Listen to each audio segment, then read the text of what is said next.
Right பாருங்க. முதலாம் கேள்வியை பாருங்க. ஒளியின் வேகம் சி, அகில ஈர்ப்பு மாறிலி ஜி, பிளாங்கின் மாறிலி எச் என்பவற்றை அடிப்படை அலகுக்கான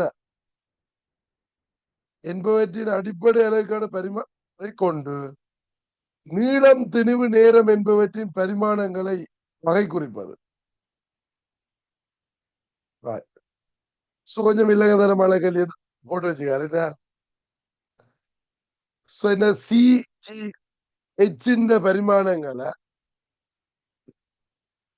அடிப்படை பரிமாணமா கொண்டு நீளத்தினை திணிவினை காணணும். இப்ப எதுக்கு சொன்ன அது முதலாம் கேள்வி அப்படி போட்டிருக்க வேண்டாமோ அப்படின்னு தோணுது. சரி பாருங்க என்னன்னு செய்யறது. எங்கள்கிட்ட இருக்குது சி என்றது என்ன சாமான், எல்டி மைனஸ் ஒன், வழியில் ஒளியும் கதி. சி என்றது எல்டி மைனஸ் ஒன். அடுத்தது ஜி, ஜி எங்க இருக்கு, எங்களுக்கு இதுல இருந்து வரணும் எஃப் சம GM over GMM over R square. அப்ப ஜிக்கு பரிமாணம் எழுதினீங்களா, இது எழுதணும் எம்எல்டி மைனஸ் டூ போர்ஸுக்கு, இது மேல வந்த எல் வர்க்கம் எம் ஸ்கொயர் கீழே வரும். இப்ப பரிமாணம் என்ன எழுதிடும் ஒரேடியா, M minus one L cube T minus two. அடுத்தது பிளாங்கின் மாறிலி. பிளாங்க்ஸ் கான்ஸ்டன்ட் எப்படி, E is equal to HF. E is equal to HF ல இருந்து போடணும். E என்றது எனர்ஜி, எனர்ஜி என்ன சக்தி, நியூட்டன் மீட்டர் எல்லாம். இப்ப mlt minus two newton metre சமன் h இன்டு இது frequency T minus one, T minus one one ஓடி. அப்ப h பரிமாணம் என்ன, M L square T minus one. முதல் இதை மூணையும் கண்டுபிடிக்கணும். இந்த ஒவ்வொன்றுக்கும் பரிமாணம் எழுதி இதை கண்டுபிடிச்சிட்டா இனி இதுல இருந்து எம்முக்கு என்ன எல்லுக்கு என்ன டீக்கு என்னன்னு கண்டுபிடிக்கணும். அதை எப்படி காண்றது, அதை எப்படி காண்றா, நாங்கள் இப்ப எதை காண்றது பெட்டர் பார்க்கணும். அப்படின்னா ஆன்சரை பாருங்க, எதுக்கு டிஃப்ரெண்டா வந்திருக்கு, ஒவ்வொன்றும் டிஃப்ரெண்ட் வேல்யூ வந்திருக்குன்னு பார்த்தா சொல்லல. அதோ அதை பாக்குறதுமே கஷ்டமான வேலைதான். சரி நாங்க ஏதாவது ஒன்றுக்கு காணுவோம். இப்ப நான் என்ன செய்வோம்டா, ஏதாவது ஒண்ணு காட்டுறதுக்கு இது ரெண்டு பெருக்கி விடுவோம். இது ரெண்டு பெருக்கி விட்டீங்கன்னா என்ன வரும், ஜிஹெச் எம்மும் எம்மும் போயிடும். எம்மும் எம்மும் போட இது L to the power 5 T to the power minus 3. பிறகு இது இந்த மூன்றாம் அடுக்கு எடுப்போம். சி சி கியூப் என்னன்னு வரும், எல் கியூப் டி மைனஸ் 3. இப்போ ஒண்ணு ஒன்னாலும் பிரிச்சு விடுவோம். அப்ப என்ன வரும், GH over C cube, T minus 3 போயிடும். அப்ப எல் ஸ்கேர், இந்த சி கியூப் நான் மேலே எழுதிடுவோம், ஜிஹெச் சி மைனஸ். இப்ப ரெண்டாள் பிரிச்சு விடுங்க. எல்லுண்ட பரிமாணம் வரும் அறியாம அடுக்கு, எச்சின் அறியாம அடுக்கு, சி என்ற மூணுங்கள் ரெண்டாம் அடுக்கு. இது என்னதுக்கு, நீளத்தின் பரிமாணம், லென்த் டைமென்ஷன். லென்த் தானே முதல்ல கேட்டவர். இப்ப ஆன்சர்ல பாருங்க, எது இது வருகுதோ அது எல்லாத்தையும் வச்சுக்கொண்டு மிச்சத்தை கட் பண்ணிடும். என்ன G to the power half, H to the power half, C to the power minus 3/2 முதலாவதுல இருக்குது, இரண்டாவதுல இருக்குது, மூன்றாவது வராது, நாலாவது வராது, அஞ்சாவது வராது. ஃபர்ஸ்டும் செகண்டும் மட்டும். இப்ப இந்த ஃபர்ஸ்ட் செகண்ட்லயும் பாருங்க எது டிஃபரெண்டா இருக்குது. அடுத்தது திரும்பி இந்த மாதிரி எல்லாமே டிஃபரெண்டா இருக்கு. அப்ப நான் அடுத்த இன்னொன்னு காணும். இந்த எல்ல கண்டா கொண்டு போய் முதலாஞ்சாம் பாட்டுல பெருதிட்டு விட்டா டி வந்துடும். வேற சி சமன் எல் இன்டு எல்லுக்கு இதை போடலாம் எல்லாம். இது G to the power half H to the power half C to the power -3/2. T minus one அது கீழே வரும் டி. இந்த டி இங்கோண்டு போய் சி அங்கோண்டு போவோம். டி சமன் g to the power half h to the power half c to the power -3/2 over c. இது c ஒராம் அடுக்கு, மேல போனா சய ஒராம் அடுக்கு சேர்ந்தா என்ன வரும்? g to the power half h power half c to the power -5/2. அப்ப இது வரும் எதுக்கு? நேரத்துக்கு. கடைசி ஆன்சர் என்ன வரும்? h to the power half c to the power -5/2. Okay, அப்ப செகண்ட் ஆன்சரா?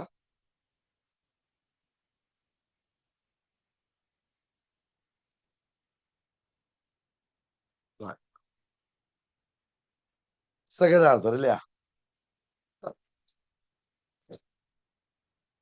சோ பேசிக்கலி சார் கொஞ்சம் இல்லங்கத்தனமா போட்டேன்.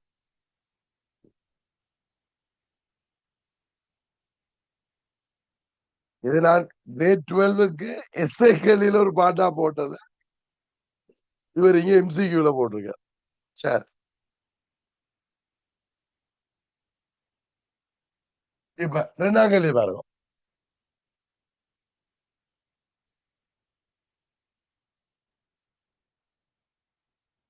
எளிய ஊசல் ஒன்றின் நீளம் L is equal to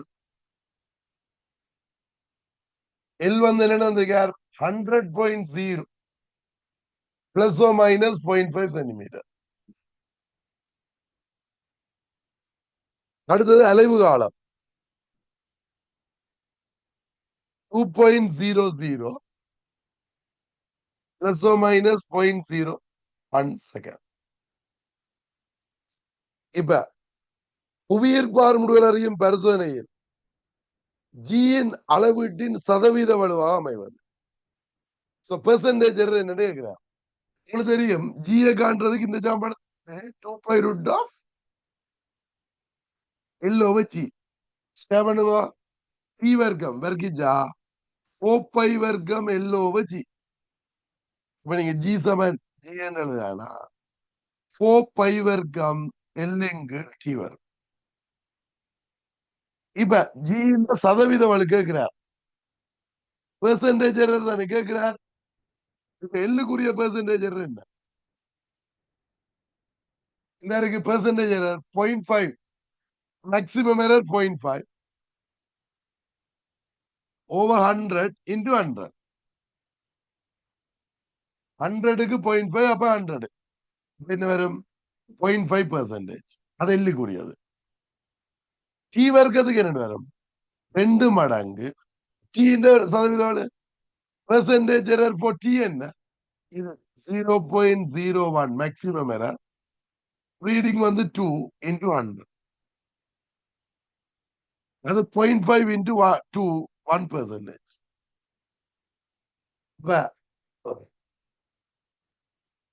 இதுக்கு 1%, இதுக்கு 0.5%. அப்ப ஜி இந்த சதவீத வலு என்ன? உயர் சதவீத வலு ரெண்டையும் கூட்டி விடுவீங்க. பிரித்தலோ பெருக்கலோ சதவீத வலு என்ன செய்யும்? கூட்டுப்படும். உயர் சதவீத வலு 1.5. நாலாவது விடு.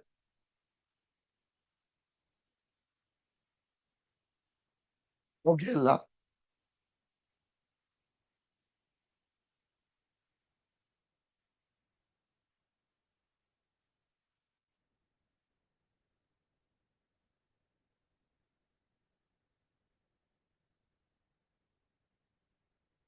ஓகே,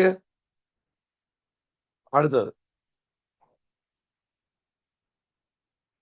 தேர்ட் கொஸ்டின் பாருங்க.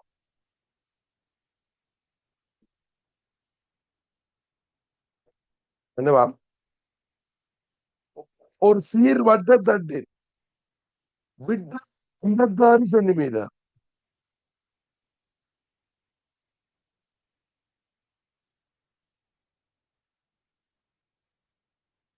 ரெண்டாலேயே பெருக்கி இருக்கீங்கன்னு கேக்குறீங்க.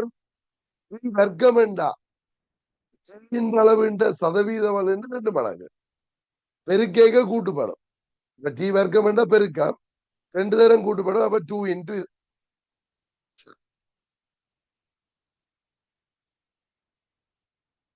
ஓகே. ஒரு சீர் வட்டத்தட்டின் விட்டம் 56 சென்டிமீட்டர். 42 சென்டிமீட்டர் விட்டமுடைய வட்டத்தகடு வெட்டி அகற்றப்படுகிறது. ஓவில் இருந்து எஞ்சிய பகுதியின் புவிப்பு மையத்தை தருவது. ரைட். இப்ப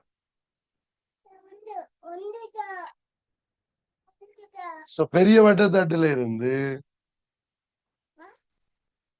சின்ன வெட்டியாச்சு. கேட்டது ஓவில இருந்து. இப்ப சின்ன சென்டர் இங்க இருக்கும், பெருசுன்னா இங்க இருக்கும். அது 56, இது 42. விட்டம் தான் 56. விட்டம் 56 ஆறு என்ன? அது 28, இது 21. ஓகேயா? இப்ப எஞ்சிய பகுதியின் புவிப்பு மையம் என்னன்னு காணும். ஏதாவது கெஸ் பண்ணலாமோ? எங்க வரும்?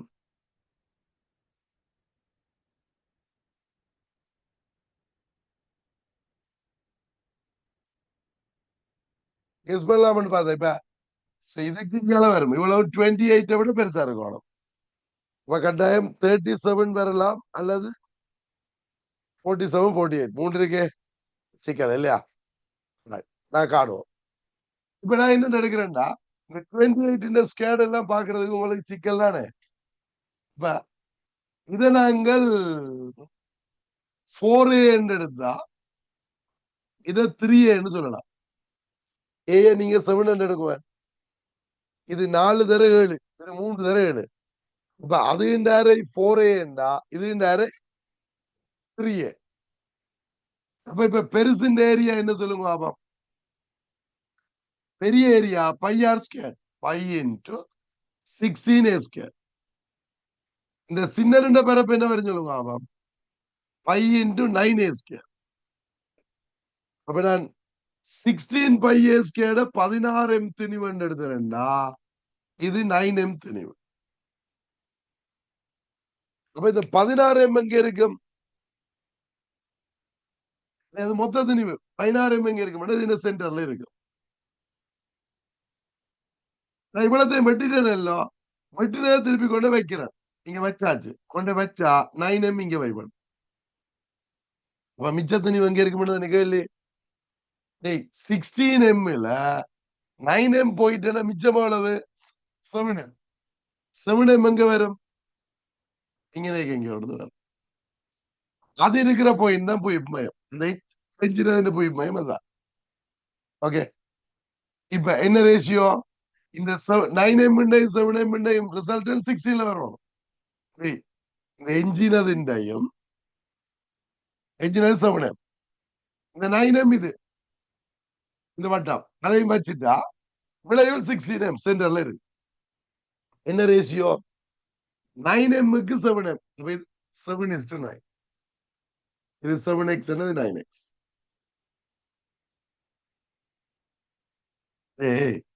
இப்ப இது எவ்வளவு தூரம் சொல்லுவாங்க? இவ்வளவும் 28, இவ்வளவும் 21. அப்ப மிச்சம் எவ்வளவு? 7. 7x 7. x அளவு 1 சென்டிமீட்டர். அப்ப இது 9 சென்டிமீட்டர். அப்ப இந்த 28ஓட அங்கால ஒரு 9 கூடினா எவ்வளவு? 37 சென்டிமீட்டர். இப்ப புவி மைய தூரம் எங்க இருக்கும்? 37 சென்டிமீட்டர்ல இருக்கு. மூன்றாவது விட.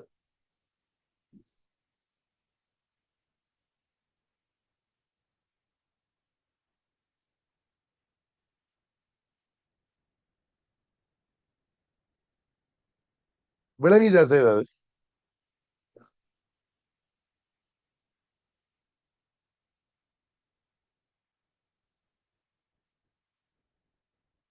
மொத்த திணிவை காண்ற, மொத்த தட்டின திணிவு 16 அது சென்டர்ல இருக்கும்.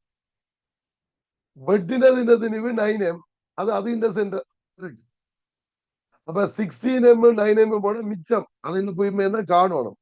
சென்டர் ஆஃப் கிராவிட்டி தான் காணணும். இந்த ரெஸ்ட் அது 7M. அப்ப அந்த 7M இங்கே இங்க எடுத்துக்க போகுது. அப்ப இந்த 7M 9M ரிசல்டன் 16M வரணும். அப்ப இது 9:7 டிஸ்டன்ஸ் வந்து 7:9. அப்ப இது 7x 9x. அப்ப இங்க 7x என்ன வருது? 7 சென்டிமீட்டர். இவ்வளவும் 28, இவ்வளவும் 21. 28 minus 21 என்ன 7. அப்ப 7x is equal to 7. X is equal to 1. இது 9x. அப்ப 9 சென்டிமீட்டர், இது 28 சென்டிமீட்டர். 28 9 36. ஓவில இருந்து கேட்டவர் 36.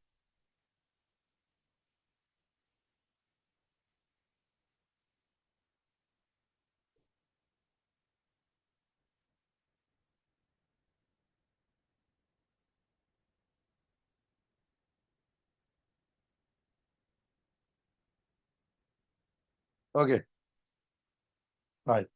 அடுத்து 4ஆம் கேள்வி. ஆறாரையும் எச்சியரமும் கொண்ட உருளை பாத்திரத்தில் முற்றாக நீர் நிரப்பப்பட்டுள்ளது. உருளையின் வலைபரப்பில் உள்ள சராசரி விசைக்கும் அடிப்பரப்பில் உள்ள விசைக்கும் சமனாக காணப்படின் எச்ஆருக்கு இடையிலான சரியான தொடர்பு என்னவாம்?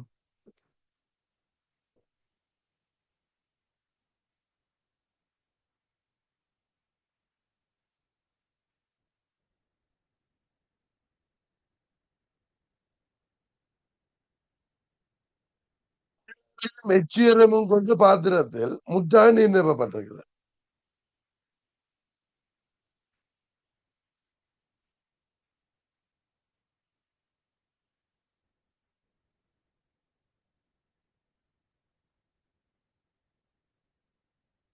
இப்ப உருளையின் வலைபரப்பில் உள்ள சராசரி விசைக்கும் அடிப்பரப்பில் உள்ள விசையும் சமனாக காணப்படின் எச்கமாருக்கு இடையிலான தொடர்பு. இங்கதான் இப்ப சிக்கல். வலைபரப்புல இருக்கிற சராசரி விசை வேற என்னத்தை மீன் பண்ண?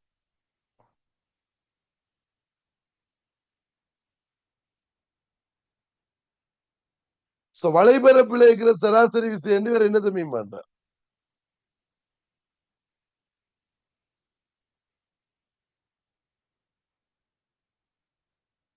ஏன் வலைபரப்புல விளைவுள் விசை என்ன? 0. ரிசல்டன் போர்ஷன் கேட்கல. அவர் சராசரி விசை என்றார். நான் இப்ப எப்படி காண போறேன்டா? இப்ப இதுக்கு சராசரி விசை எப்படி காண போறேன்டா? இப்ப அமுக்கம் எப்படி வரும்? மேலுக்கு 0, கீழுக்கு ஹெச்ரோஜி. அப்ப சராசரியா என்ன அமுக்கம்? அவரேஜ் என்ன அமுக்கம் இருக்க போகுது? H/2 அது இந்த வலைபரப்பு ஃபுல்லா இருக்க போகுது. அப்ப அமுக்கம் தர பெறப்பண்ணு போட போறோம். இப்ப அமுக்கம் என்ன? அமுக்கம் வந்து H/2 plus 0/2 இன்டு பரப்பு என்ன? இந்த வலைபரப்பு 2πRH. அந்த வலைபரப்பு ஃபுல்லா இருக்க போகுது. இப்படி நீங்க மேல இருந்து பாக்குற படம் இப்படி இப்படி இருக்கு.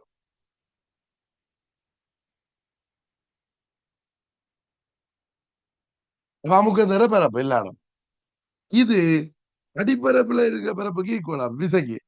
அடியில என்ன? H/ρg இன்டு பரப்பு πr². Average pressure into area, cloud ஏரியாவில் இருக்கிற அந்த டோட்டல் ஏரியா போடுறேன். இது இப்ப என்ன வரும்? இதுல இந்த டூ டூ போயிடும். H rho G into pi R H.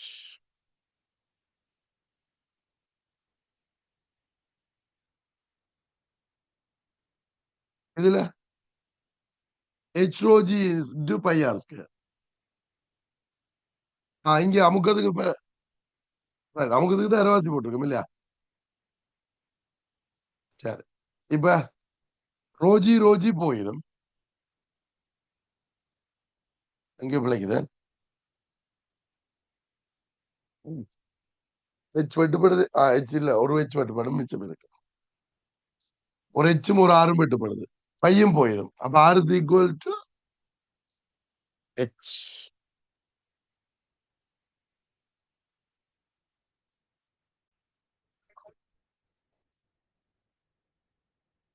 இப்ப இது சரியோ செய்தது?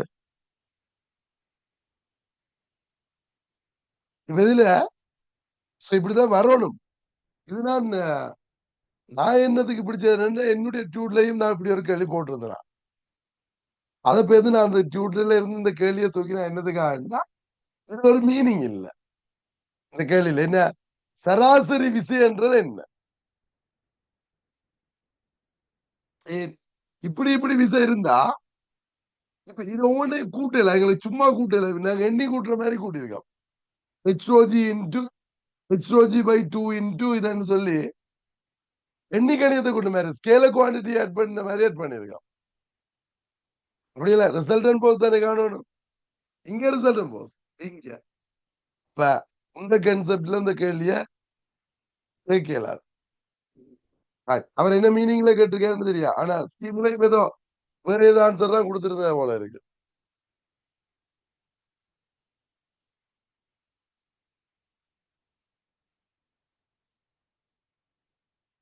ஓகே, அதை நீங்கள் விட்டுருங்க அந்த கேள்விய. உங்களுக்கு விளங்குது தானே?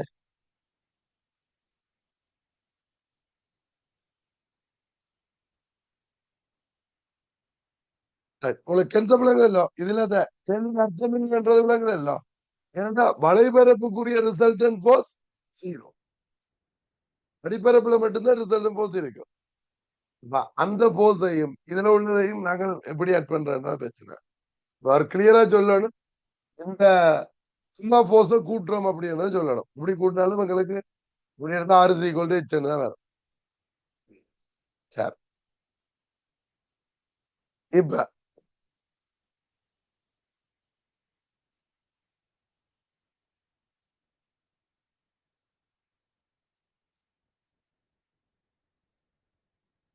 இந்தாங்கல்லையே பாருங்க.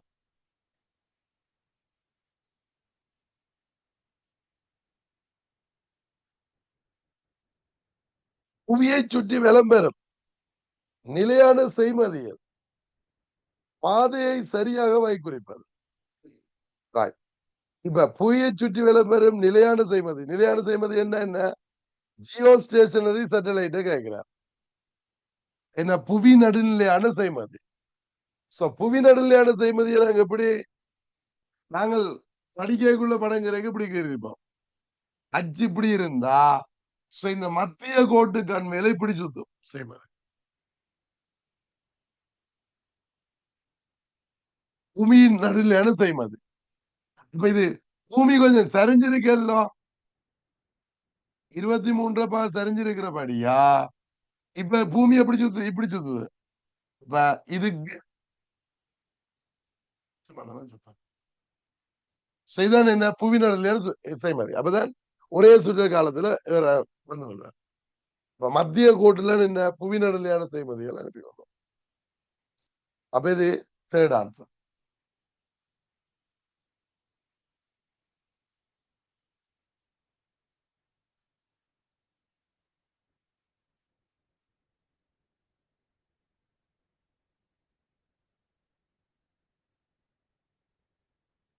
இப்ப அடுத்த கேள்வி பாருங்க.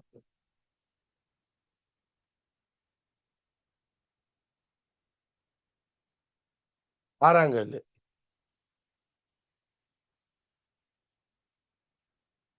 என்னவா? மலைநாட்டு பாதை வழியை இயங்கும் சைக்கிள் ஓட்டி மிதி அல்லது தடுப்பு பிரயோகிக்காத வண்ணம் இயங்குவதற்குரிய அதிநேர வரைவு அருகில் உள்ள படம் காட்டுகின்றது. மலையின் அதிதால் புள்ளியில் கதியை வகை குறிக்கும் புள்ளி. அதிதால் புள்ளியில கதியை வகை குறிக்கும் புள்ளி. இவர் என்ன சொல்றார்? மலைநாட்டு பாதை வழியை இயங்கும் சைக்கிள் ஓட்டி பிரேக்கும் அடிக்க கூடாது, பெடல் பண்ணவும் இல்லை, அப்படி பிடிச்சு கொண்டிருக்க போயிட்டு வர்ற. இப்ப அதற்குரிய கதிநேர வரைவு அருகில் உள்ள படம் காட்டுகின்றது. அதிதால் புள்ளியில் கதியை வகை குறிக்கும் புள்ளி. இப்ப உங்களுக்கு தெரியும், அதிதால் புள்ளியில என்ன இருக்கணும்? மேக்சிமம் ஸ்பீட் ஒன்று இருக்கணும். அதுக்காண்டி ஆக மேக்சிமம் என்று சொல்றது மேலாது. பட் எப்படி இப்ப இவங்க பாருங்க, இப்படி ஒரு ரோட், இது ரோட், நாங்கிறது ரோட்,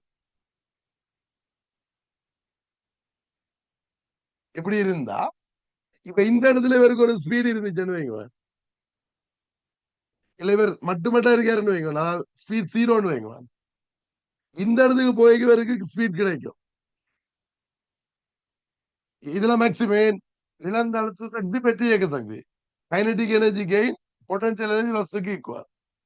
இப்ப இங்க வெலோசிட்டி என்ன? ஹை. அப்ப ஸ்பீட் வந்து ஹையா இருந்தா இவர் என்ன செய்வார்? அதோட மேல போவார். பட் இந்த லெவலுக்கு தான் போவார். இந்த லெவலுக்கு போயிட்டு அங்கால போயிடலாம். இந்த லெவலோட ஸ்பீட் ஜீரோ ஆயிரும். இப்ப திருப்பி மேல போயிடலாம். இப்ப இவர் இந்த இடத்துக்கு போகணுமா இருந்தா, மேல போகணுமா இருந்தா, இதுல இருக்கிற, அதாவது இங்க இருந்து இங்க வர்றதுக்குரிய ஸ்பீடை விட கூட ஸ்பீட் இருக்கும். ஆல்ரெடி இதுல ஒரு ஸ்பீட் இருக்கும். நான் கேட்கிறவங்க அவங்களுக்கு இதுல ஒரு ஸ்பீட் இருந்தா அதுவும் இது வெட்டாகி இங்க போறதுக்குரிய ஸ்பீட் வேணும். ஓகே. இப்ப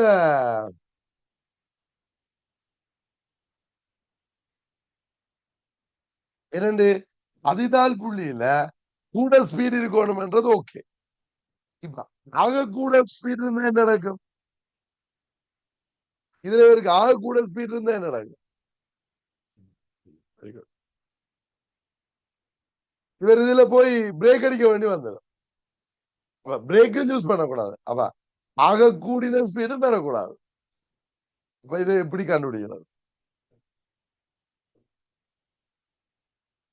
இப்ப ஏயும் டியும் வரும், டி வரவே வராது. ஓகே, ஏயும் வரையலாது. ஏன்? அதுவும் லோ, சரியான லோ வெலோசிட்டி ஸ்பீட் உண்டு. லோ ஸ்பீட்ல இருந்துச்சுன்னா போயிடலாது. இப்ப பிசிஇல எந்த விட வரும்?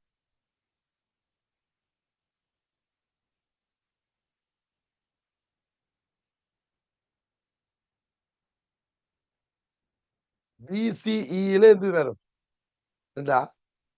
வேற வழி இல்லை எங்களுக்கு கண்டுபிடிக்கிறது. ஹை ஸ்பீடு தான் கொடுக்கணும் இல்லையா? ஆக கூடின ஸ்பீட் இருக்கணும் தானே கொடுக்கணும். அதன்படி எதை கொடுக்கிறது? பியா? இருக்கிறதுக்குள்ள எங்களுக்கு கொடுக்கக்கூடிய ஆப்ஷன் என்ன? பி.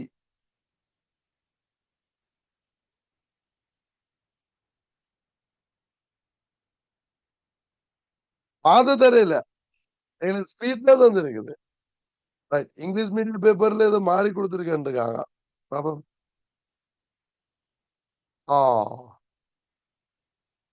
அதுல எனது மலை ரோட்ல பயணம் செய்தேன்னு தந்திருக்குது.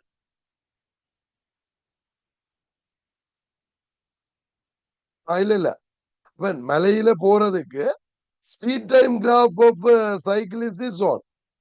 ஸ்பீட் ஸ்பீட் டைம் கிராஃப் தான் தந்திருக்கேன். தந்திருக்கிறது கதி நேர வரைவு தான். அதே தான் நீங்க சொல்லியிருக்கு. கேள்வி சரி.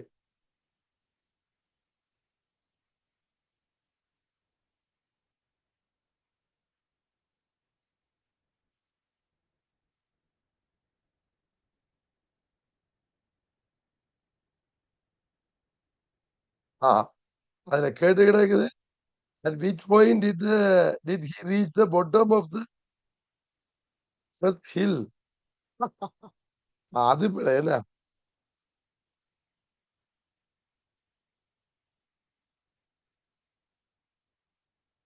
இல்ல இங்க கேட்டு கிடக்கிற கேள்வி என்ன? அதிதாள் புள்ளியில் கதிர்வாய் குறிக்கும் புள்ளி. ஏண்டா அந்த லோவஸ்ட் பாயிண்ட்ல ஸ்பீட் என்னன்னு கேக்குறேன். இங்கிலீஷ் மீடியம் கேள்வி பிள்ளை. அது என்னத்தை கேட்கிறாருன்னு தெரியல. இப்ப இங்க அதிதாள் புள்ளியில கதி உயர்வா இருக்கணும். அப்ப எங்களுக்கு எதை கொடுக்கலாம்? So B. ஆனா உண்மையா பிஏ சொல்றதுல ஒரு சின்ன சிக்கல்ன்றது விளங்குது உங்களுக்கு. என்ன சிக்கல்? ஆகர் ஸ்பீட் கூடினாலும் சிக்கல் இல்ல இல்லையா? பாதை தராம சொல்றதுக்கு எதை வச்சு கேள்வி போடாது. ஆனா கன்செப்டின் படி கதிதாள் புள்ளியில கதி என்னவா இருக்கு? பிரேக்கே யூஸ் பண்ணல. அதாவது பிரேக்கும் யூஸ் பண்ணல, படலும் பண்ணல. அப்படி என்ன கட்டாயம் கீழே வரைக்கும் ஆக கூடின ஸ்பீட் தானே இருக்கும். கதிதாள் புள்ளியில ஹை ஸ்பீட் தானே இருக்கும்.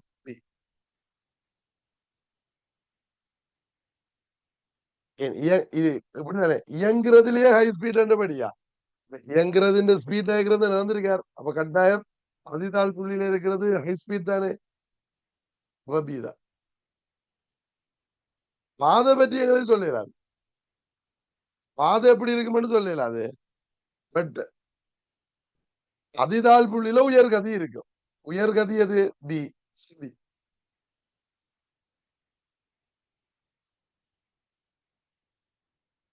மூன்றாவது விட பியா பியா சியா எங்க? சாரி பி இல்ல. அவன் இங்க இருக்குது. இந்த படம் இல்ல. டேய் இரண்டையும் போட்டு குழப்ப கூடாது. நான் சரியா தான் குடிச்சிருந்தேன். பி. Answer B. அது உங்களோட கிராஃப்ல இருக்கிற புள்ளி அது. ஸ்பீட் டைம் கிராஃப்ல இருக்கிறது. இப்படியெல்லாம் இருக்கு. இந்த பாயிண்ட் இது பாதை. நான் இதுல இருக்கிறது பாதை. பாதை என்று அதிதாள் புள்ளி. ஏழாங்கல்லிய பாருங்க.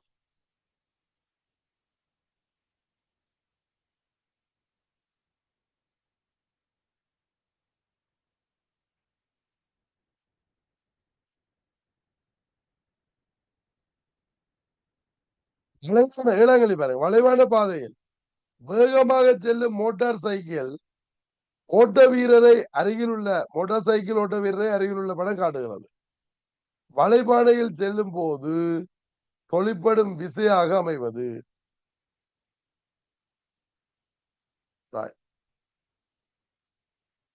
இப்ப வளைபாதையில போய்க்க தொழிற்படும் விசையாக அமைவது.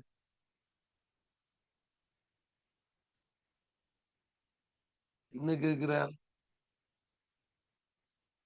இப்ப போட்டு போய் கொஞ்சம் சரிஞ்சுதானே போகுது.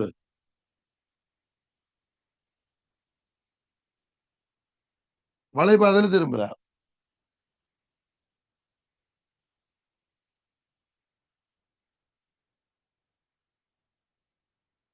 வளைவான பாதையில் செல்லும் போது தொழிற்படும் விசையா?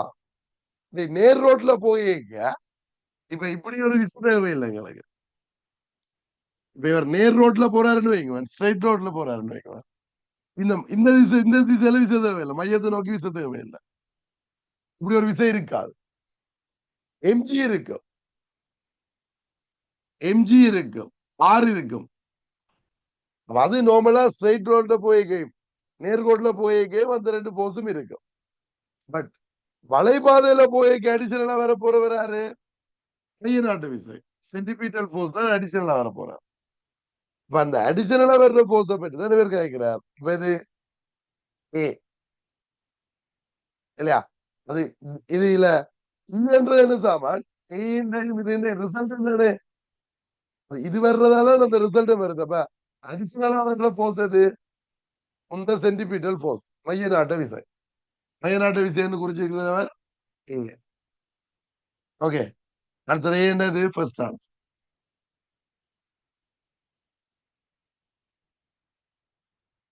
அடிஷனலான்னு கேட்டு இல்ல. ஆனா என்ன, மலைப்பாதையில் செல்லும் போது தொழிற்படும் விசை.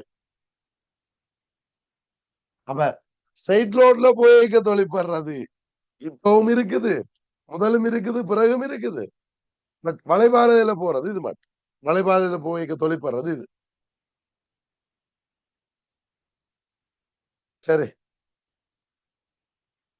அப்ப ஸ்ட்ரைட்ல போய் மலைப்பாதைக்கு போற மாதிரி வரும். சி என்ற ஒரு போர்ஸ் இல்லையா? சி என்றது கற்பனை விசை. இப்படி ஒரு போர்ஸ் நீங்க கொடுக்க இயலாது. இது இமேஜினரி போர்ஸ் தான் இந்த சென்ட்ரிபியூகல் போர்ஸ். சி வந்து கற்பனை விசை. பூமியின் சட்டத்தில் அப்படி ஒன்று இருக்காது. எட்டாம் கேள்வி பாருங்க.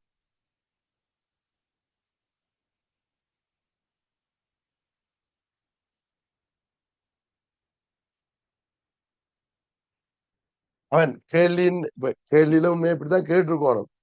இது அடிஷனல் போர்ஸ், வலைபாதையில போய்க்க அடிஷனலா தொழிற்படுறது. இவர் இப்படி கேட்டிருந்தாலும் சரி, நேர்கோட்டில் இயங்கும் மோட்டார் சைக்கிளோடு வீரரை மோட்டார் சைக்கிள் ஓட்டி வலைபாதையில் திரும்பும் போது தொழிற்படும் விசை என்று கேட்டிருந்தா சரி. ரெண்டாவது, நீங்கள் இங்க இருந்தது இங்க இருக்கிறது சொல்ல தேவையில்லை, அடிஷனலா வந்தா சொல்லு. ஆனா இப்ப வேற ஒன்று விட ஒன்று சொல்லணும்டா, எதை சொல்றது? ஏன் இந்த எஃப்எம் இருக்கும், இல்ல செவ்வமரதாக்கம் இருக்கு, நிறைய இருக்கும். அது மூணு தொழிற்படும். அப்ப மூன்றை சொல்லணுமே. ஆனா இவர் ஒன்றை தான் சொல்ல சொன்னா இது. அப்ப இது இந்த மாதிரிதான் கேள்வி கேட்டுருக்கோம். எட்டாம் கேள்வி பாருங்க. என்னவா? சுமை தூக்கும் ஒருவர் ஒவ்வொன்றும் 20 கிலோகிராம் திணிவுள்ள 8 சுமைகளை 1.5 மீட்டர் தூரத்தினூடாக உயர்த்துகின்றார்.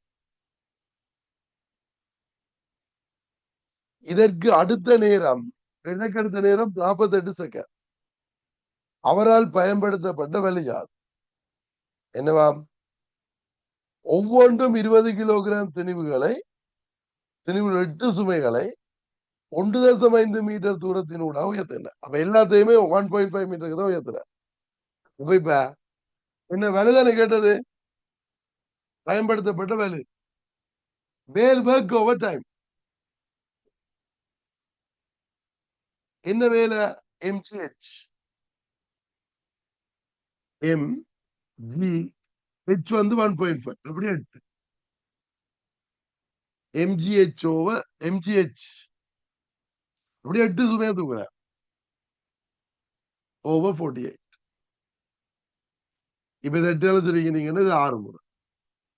இது உள்ள பேருக்குங்க 20 தர 15 1.5 எவ்வளவு?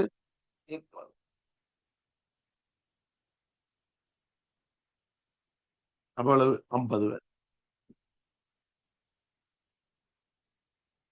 50 பேர் நாலாவது விட.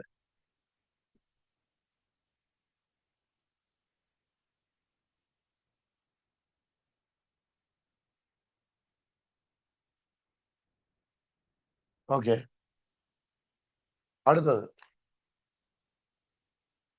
9th கொஸ்டின் பார்ப்போம். ஓர் உடலின் இயக்க பண்பு சக்தி இ திணிவு எம் எனில் உடலின் உந்தமாக அமைவது. நேரடியா ஈக்குவேஷன் தெரியுறார்கள், நேரடியா போட்டுருவீங்க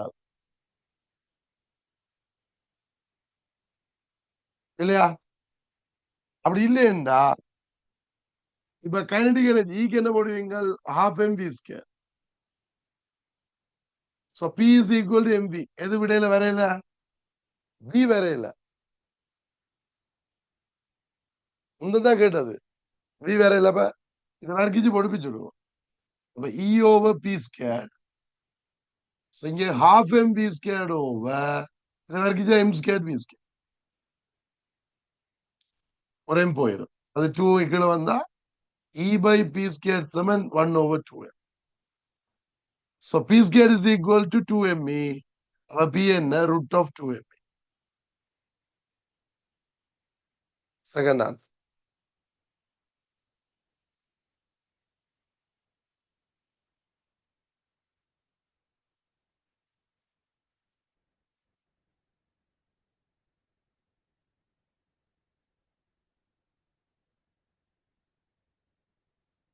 Right.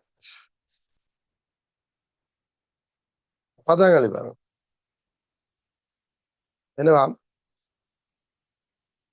ஏபிபிசி ஏடிடிசிஏசி 5 காவிகள் செவ்வகத்தின் பக்கங்கள் வழியே பருமன்கம திசைகள் வகை குறிக்கின்றன. விளையுள் காவியா அவன் ரிசல்டன் வெக்டரை கேட்கிறான்.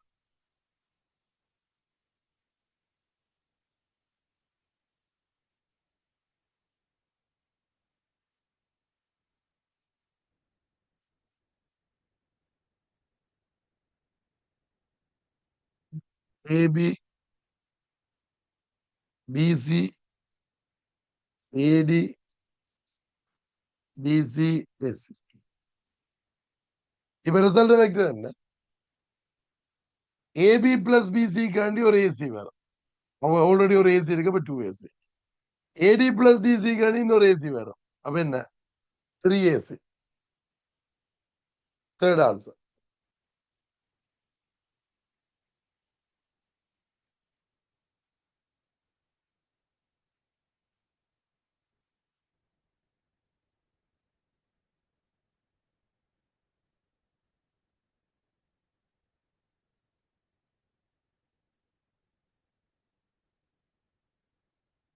ரைட். என்னவா? ஒரு வட்டப்பாதையில் மாறாக்கது வியுடன் இயங்கும் ஒரு உடலை கருதுக.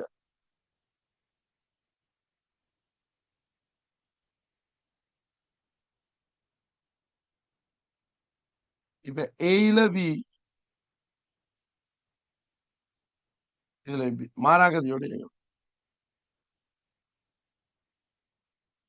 இது 60 பாகை.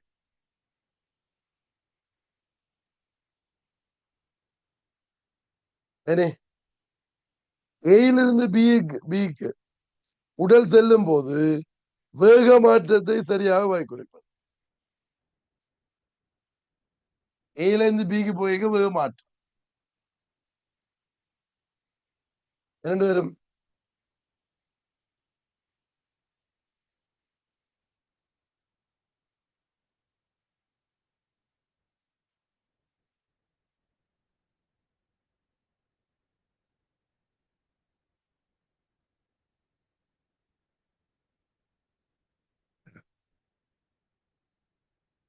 எனது வேக மாற்றம் delta V is equal final velocity minus initial.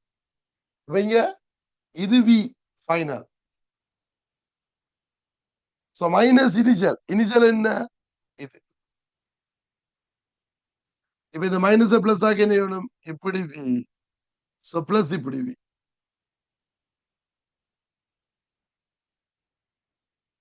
இப்ப டயக்ராம் கருந்தீங்கன்னா என்ன வரும்? இப்படி வி வந்து அது முடிஞ்ச இடத்துல இருந்து இப்படி வி வரும்.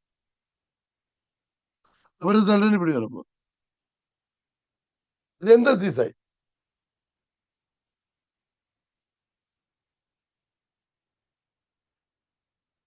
இவர் சமச்சீரா தந்திருக்காரோ?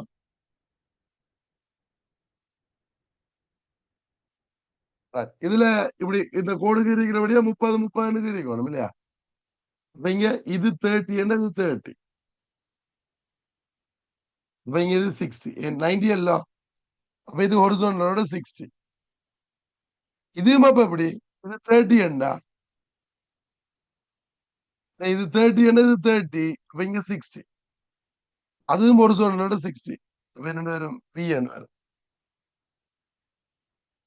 VN வருதுன்னா இது செகண்ட் ஆன்சர்.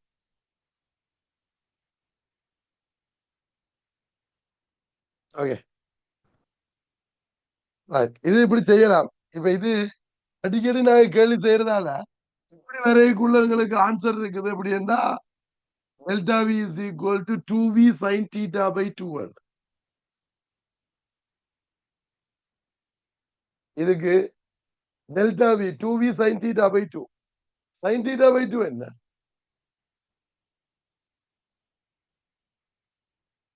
முப்பது பாகை. இப்ப 2v sin 30. sin 30 என்ன? v ன்னு வரும். ஓகே. இனி திசை காணல. திசை கண்டுபிடிக்கிறது எப்படி என்ன? இப்ப நிப்பாட்டுக்கு v அணி கொடுத்தீங்க இப்படி இருக்குது. இதை நிப்பாட்டுறதுக்கு விஏ இங்க தானே கொடுக்கணும். இது மாற்றம் எல்லாம் இது ரெண்டுக்கு இடையால வரணும், இப்படித்தானே வரணும் இடையால.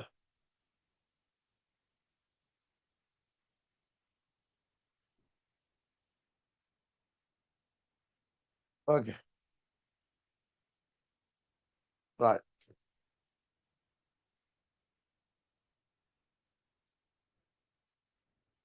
ரெண்டாம் கேள்வி பாரு.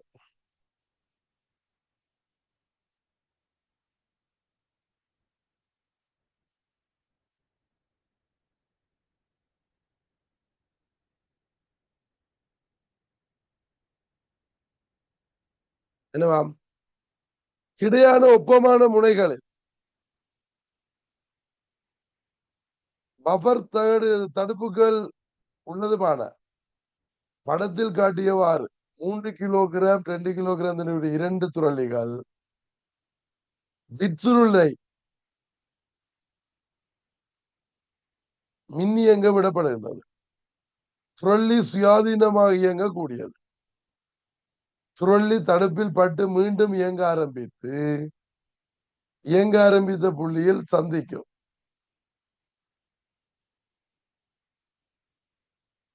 எக்ஸின் பெருமாள் என்ன சொல்ல வர்றார்?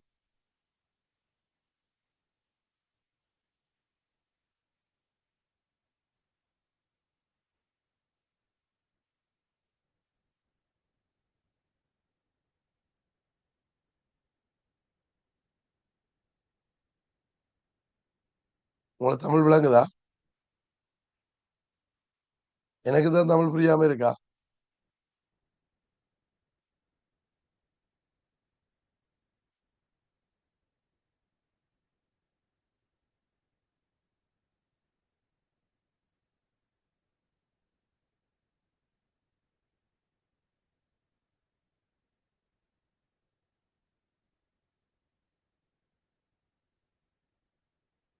இங்கிலீஷ் மீடியத்தில் என்ன இருக்கு? So experiment arrangement using spring-loaded free-running trolleys on the level bench.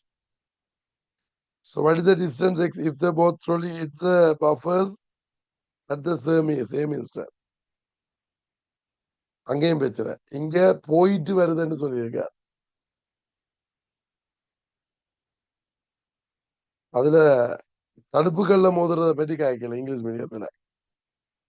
சரி ஓகே, கேள்வி இப்படிதான் இருக்கணும் நினைச்சு செய்வோமே.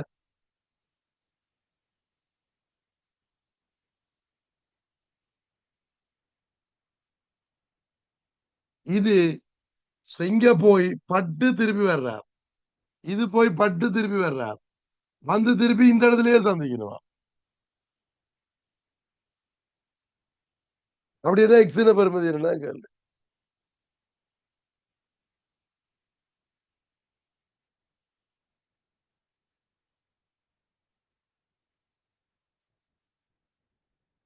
இது 6 மீட்டர். இப்ப என்னன்னு கேட்டீங்கன்னா, இது போயிட்டு வருது. இதுல நாங்கள் நாங்கள் கணக்கு எடுக்கணும். என்னது அசம்சன்? இது எலாஸ்டிக் கொலிஷன் எடுக்கணும். ஓகே, இங்க எலாஸ்டிக் கொலிஷன் எடுக்கணும். ரெண்டு இடத்துலயும் போன அதே ஸ்பீடோட திரும்பி வருது. இப்ப இங்க பாருங்க, இவர் போயிட்டு வர்றார் ஏதோ ஒரு டைம்ல, இதே டைம்ல இவர் இங்க போயிட்டு வரணும். இது ரெண்டும் ஒரு ஸ்விங் லோடட் எல்லாம் ரெண்டையும் இயங்க விட்டா, தண்டபாட்டுக்கு இயங்க விட்டா என்ன வரணும்? மொமெண்டம் ஜீரோவா இருக்கும். என் ரெஸ்ட்ல இருக்கிறாரല്ലോ, ஆரம்பம் தான் பூஜ்ஜியம், இறுதி தான் பூஜ்ஜியம். அப்ப இறுதி தான் பூஜ்ஜியம், மொமெண்டம் ஜீரோ வரணும் என்றா இவர் இப்ப என்னன்னு போகணும் என்றா 3v-யோட போகணும், இவர் 2v-யோட போகணும். இப்ப 6v உந்தம் 7. ஓகே, இனி போயிட்டு வர்ற நேரம் 7 இல்ல. இவர் போறதுக்கு எவ்வளவு டைம் சொல்லுங்க அப்ப? x/2v into 2 is equal to இது 6/3v போறதுக்கு into 2 வர்றதுக்கு, போயிட்டு வர்றது போயிட்டு வர்றது.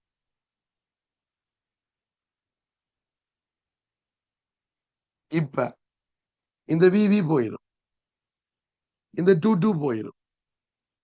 X by two is equal to two. X வந்து ஃபார்மே.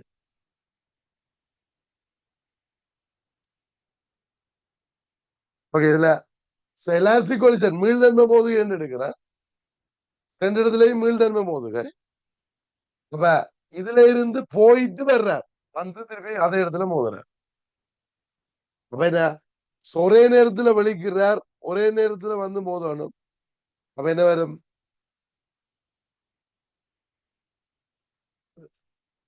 சென்டர் ஆஃப் கிராவிட்டியை வச்சு செய்யறதுக்கு சிக்கல் என்ன, டைமை கொண்டு வரல. அது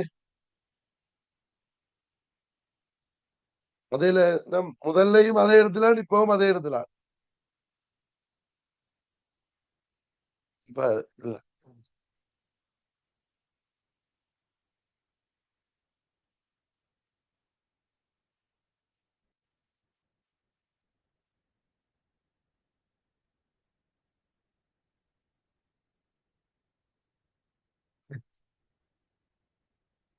பதிமூணாம் கழிவு. நிலையான நீரில் 5 கிலோமீட்டர் கதியில் செல்லக்கூடிய படகு 1 கிலோமீட்டர் அகலமுடைய ஆற்றை கடக்க உள்ளது. மிக கிட்டிய தூரத்தினை 15 நிமிடத்தில் கடந்து செல்வதற்கு ஆற்றின் வேகத்தை கிலோமீட்டர் பவர்.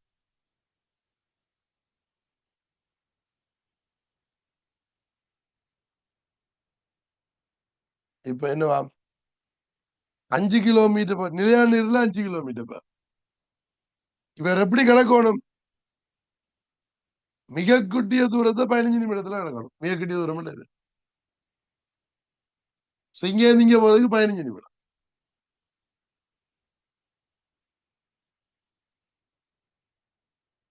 இப்ப உங்களுக்கு தெரியும், இவர் 5ஓட நீந்த 6 அடிச்சுட்டு போக ரிசல்ட் இங்க போகுது. இப்ப 1 கிலோமீட்டருக்கு 15 நிமிடத்துல போனவர்டா, இந்த ஸ்பீட் தெரியும் தானே? எப்படி இந்த ஸ்பீடை காணலாம்? 15, சாரி, 1 கிலோமீட்டர் 1 × 15 × 60 எவ்வளவு? 4. 60 × 15 4 கிலோமீட்டர் போ. இது 4 இது எவ்வளவு? 3 கிலோமீட்டர் போ. 15 ஆற்றின் வேகம் என்ன? 3 கிலோமீட்டர் போ. இதனால செகண்ட் ஆன்சர்.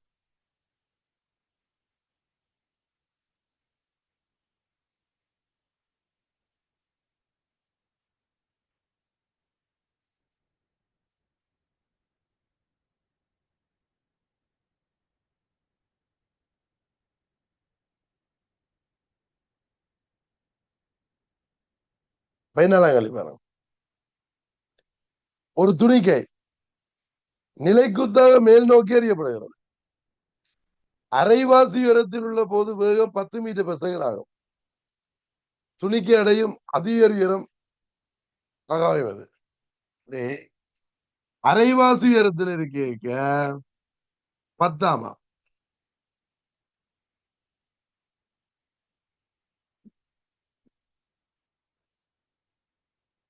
இப்ப இன்னொரு 5 மீட்டர் போயிருப்பேன்.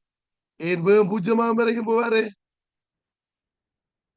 10 மீட்டர்/செகண்டோட போனா, 10 மீட்டர்/செகண்டோட போறதும் அங்க இருந்து வர்றதும் உண்டு. 1 செகண்ட்ல விழுகிறது. இல்ல 1 செகண்ட் இல்ல, 1 செகண்ட்ல கீழே விழுகிறது 5 மீட்டர். நேரடியா எழுதலாம். உயிர்ப்புங்களை விளையாக்க 1 செகண்ட்ல போ 5 மீட்டர் விழும். இப்ப போறது 5 மீட்டர். செய்த 5 மீட்டர். பிரவாசி உயரம் என்றபடி இது 5 மீட்டர்.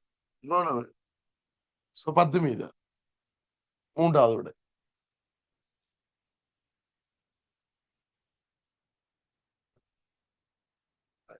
இதை நீங்க 5 மீட்டர் நேரடியா போட்டா ஓகே. அப்படி இல்லைன்னா என்ன போடுவீங்க? வி அவரேஜ் என்ன? 10க்கும் 0க்கும் அவரேஜ் என்ன? 5.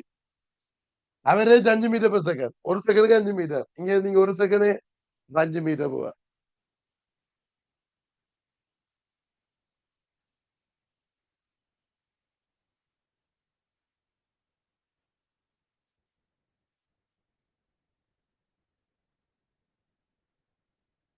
பதினஞ்சாம் பாருங்க. என்னவாம்? புகைவண்டி என்ஜின் ஒன்று இணைப்பு சங்கிலியினால் புகைவண்டி பெட்டியை இழுத்து செல்கிறது. புகைவண்டி சரி, இழுத்துட்டு போற நாய்க்கிறதுல என்ன இருக்குது? புகைவண்டி பெட்டியா இருக்குது. சரி. யா, ரைட். புகைவண்டி என்ஜின் சடுதியாக தடுப்பை பிரயோகித்து பின் விடுவிக்கப்படுகின்றது. இதன் போது என்ஜின் இயற்றும் விசை மாறவில்லை என தரப்படுகின்றது. இதன் பின்னர் புகைவண்டி பெட்டியினதும் என்ஜினதும் வேகம் மாற்றம் தொடர்பான சரியான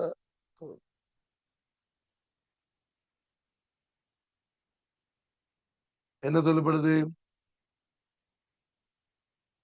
இது ஒரு என்ஜின். என்ஜின் வந்து ஒரு பெட்டி எழுதிட்டு போகுது. எப்படி எழுதிட்டு போகுது? எப்படி எழுதிட்டு போகுதுன்னு சொல்லல. ஏண்டா, மாறாவகத்தில் இழுக்குதா அல்லது ஆறு முடுகுதா அதை பத்தி காய்ச்சி இல்ல. எழுதி செல்கிறது. எங்க இருக்கு அந்த? எங்க சொன்னீங்க மாறாவகம்? இழுத்து செல்கிறது. இங்கிலீஷ் மீடியத்துல சொல்லியிருக்கா? யா, இங்கிலீஷ் மீடியத்துல கன்சல் ஸ்பீட்னு சொல்லி இருக்குது. தமிழ் மீடியத்துல அப்படி ஒன்று சொல்லி இல்ல.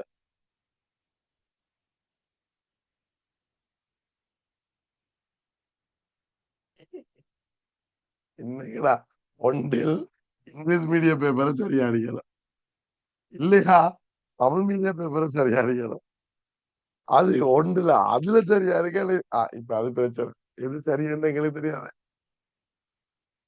சரி, நான் இப்ப சரி பாப்போமா. இப்ப இது இயங்குது, இழுத்துட்டு போகுது. என்ஜின் ஒரு போர்ஸ கொடுக்குது. அந்த போர்ஸ் மாறல.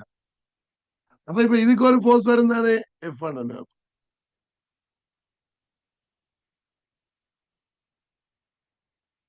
இப்ப இவர் சடனா பிரேக்க போட்டுட்டு விட்டுட்டாராமா. புகைவண்டி என்ஜின் சடுதியாக தடுப்பை பிரயோகித்து பின் விடுவிக்கப்படுகிறது. ஒருக்கா பிரேக் அடிச்சுட்டு விட்டுட்டார்.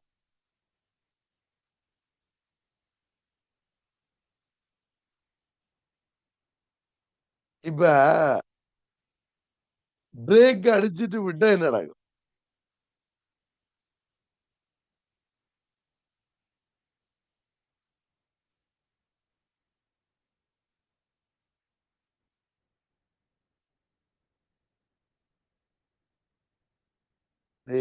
இங்கிலீஷ் மீடியம் பேப்பர்ல என்ன சொல்லிக்கிறதுக்கு?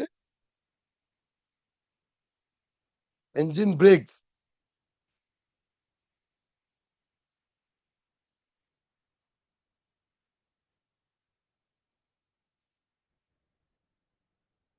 The link chain between the truck and the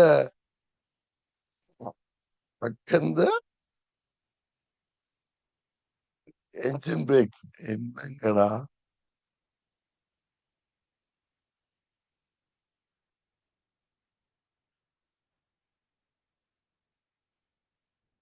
English மீடியத்துல இன்னும் சொல்லி கிடக்கு. என்ஜினையும் பெட்டியையும் கனெக்ட் பண்ணிருக்கின்றத, அங்க பிரேக்கையும் என்ஜினையும் கனெக்ட் பண்ணிருக்கேன்னு சொல்லி கிடக்கு. அது என்ஜின் பிரேக்ஸ். Engine break. எனக்கு அதுல மீனிங்க சொல்ல தெரியல. ரைட், ஓகே, விட்டுருவோம். நீங்க எப்படி விளங்கி எடுத்தீங்கன்றதான் எனக்கு தெரியல எக்ஸாம் ஹால்ல. சரி,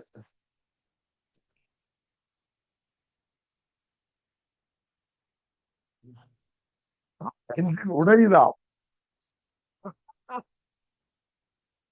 யா, அப்படி இப்படி பார்க்கலாம் இல்லையா? சரி, இப்ப எந்த பேச்சு என்னன்னு சொன்னாரா? இந்த பிரேக் எவ்வளவு நேரம் அடிக்கிறார்? எனக்கு கேள்வி செய்யறதுக்கு எங்களுக்கு தெரியுது.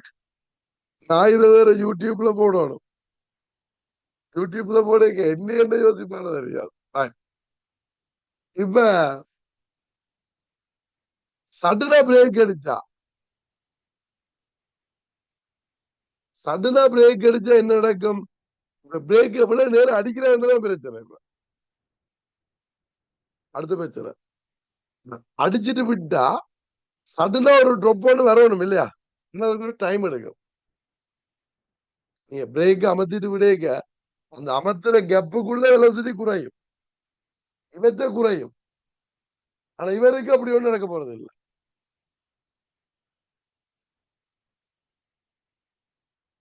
இவருக்கு ஒண்ணு நடக்காது.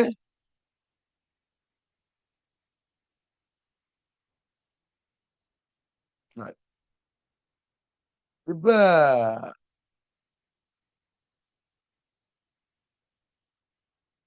இது முதல்ல இது ரெண்டுமே ஒரே ஸ்பீடோட வந்திருக்கும். ஆக்சலரேட் பண்ணாலும் ஒரேடியா தான் ஆக்சலரேட் ஆகும். விவி இவற்ற ஸ்பீட் சடனா குறைஞ்சிடும். ஆனா இவற்ற ஸ்பீட் குறையாது. இந்த ஃபோர்ஸ் இருக்கும். இந்த ஃபோர்ஸ் குறையலாம். பிரேக் அடிக்கிறதால இந்த ஃபோர்ஸ் குறையலாம். ஃபோர்ஸ் குறைஞ்சாலும் அந்த ஸ்பீட் குறையாது. அப்ப இவற்ற ஸ்பீட் குறைஞ்சிடும். அவற்ற அதேதான். இப்ப என்ன நடக்க போகுதுன்னா ரெண்டுமே ஒரே ஸ்பீடோட வந்து கொண்டிருந்தது. எப்படிங்கிறோம் வீட்டு கிராஃபுக்கு இருப்போம். இப்ப கன்சன்ட் ஸ்பீட் எல்லாம்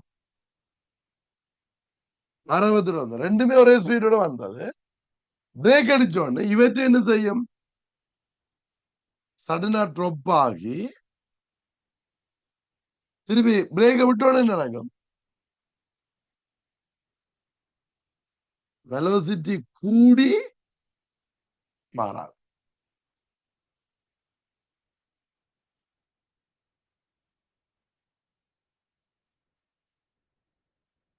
ஏன் அதே என்ஜின் போஸ் அதே தானே.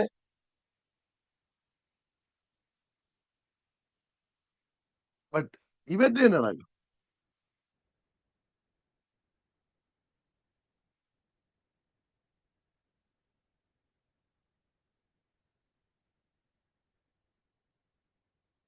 இப்படியே மாறாம இருக்கும்னு சொல்லலாம்.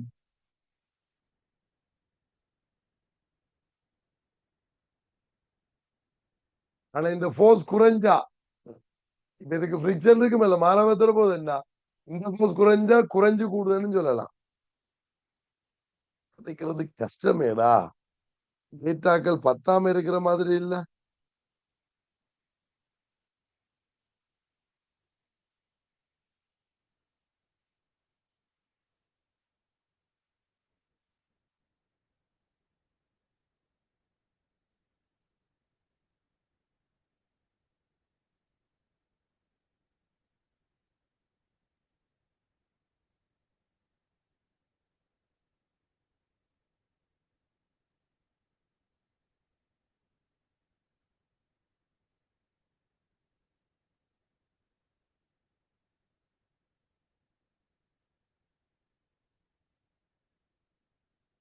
அடுத்த கேள்விக்கு போவோம் சார்.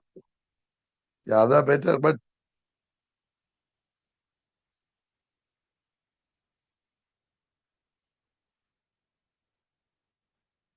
கண்ணில குழப்பம் இருக்குடா.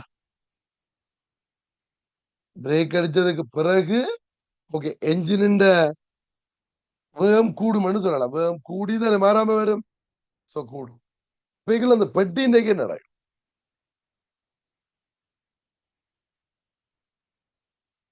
பெட்டின வேகம் குறையும்னு சொல்லலாம் இல்லையா? என் பிரேக் அடிச்ச இந்த விச குறைஞ்சா சோ இந்த விச குறைஞ்சிட்டா ஃபிரிக்ஷன் இருக்குமே. அதுக்கும் ஒரு ஆயுசு இருக்குமில்ல. பிரேக் அடிக்க இந்த ஒரு ஆயுச கூடும். அதனால விட்ட கூடி பிரேக் அடிக்கிறத விட்டோன்னு டக்குன்னு இது கூட வலிக்கட்டும். அவற்றை குறையும்.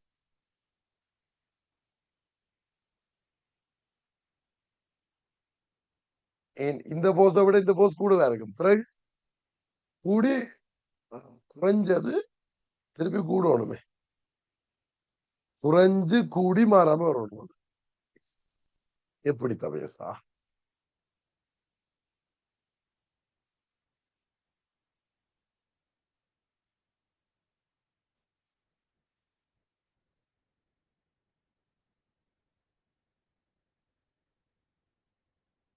சரி விட்டுருவோம். இங்கிலீஷ் மீடியத்துல பிரேக் அப்ளை பண்றேன்டே சொல்லல, அது வேற பிரச்சனை. அது என்ஜின் பிரேக் ஆகி முடிஞ்சு. சரி அதுக்கு சொல்லலாது, விட்டுருவோம். 16ஆம் கேள்வி பாரு.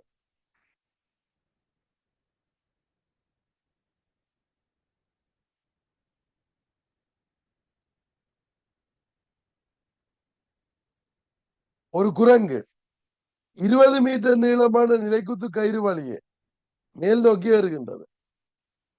அது மாறாக்கதியுடன் 20 செகண்ட் தேவைப்பட்டது. இதன் பின்னர் அதே குரங்கு அதே நிலைக்குத்து உயரத்தை 40 மீட்டர் நீளமான சுருளிப்பாதை வழியே ஆரம்ப வலுவின் 2 மடங்கு வலுவுடன் ஏறுகின்றது. சுருளிப்பாதையில் ஏறிய கதி.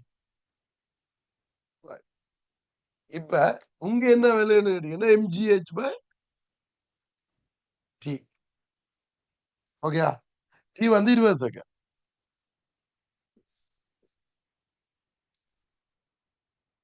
20 மீட்டர் ஹெச். குரங்கின் வலுவை எழுதினோம்னா mg into 20/20. வலு வந்து mgக்கு ஈக்குவல். இது கிடைக்கும். பிறகு அதே குரங்கு அதே நீளமான அதே நிலைக்குத்து உயரத்தை 20 மீட்டர் கொண்டு நீளமான சொல்லி பாருங்க. அப்ப ஆனா 2 மடங்கு வலுவோட நீ 2 மடங்கு வலு வரணும்டா. இப்ப இந்த டைம் வந்து குறையணும். சோ டைம் வந்து குறையணும். இப்ப mg by 2 வரும். செய்த வேலை என்னமோ mg into 20 தான். இதே ஹைட்டுக்கு போறாரு. அப்ப இது நேரம் வந்து 10 ஆகணும். அப்பதான் 2mg வரும். வலு 2 மடங்கு ஆகிறது. அப்ப இப்ப டைம் வந்து 10 செகண்ட். 40 மீட்டர் போகணும். 40 மீட்டர் போகணும் 10 செகண்ட். கதி என்ன? 40 × 10 4 மீட்டர் செகண்ட். ஓகே, எத்தனாவது விடை? 5வது விடை. இது பாஸ் பேப்பர் கேள்வி பாருதான். பாஸ் பேப்பர் கேள்வியில 2 வலுவும் சமன் இருந்தது. அப்ப நேரடியா டைம் 20 வந்துடும். இங்க வலு 2 மடங்கு வலுன்னு சொல்லிட்டாரு. அப்ப டைம் குறையணும். பவர் கூடுது. வேலை என்னமோ அதேதான். அப்ப பவர் கூடணும்.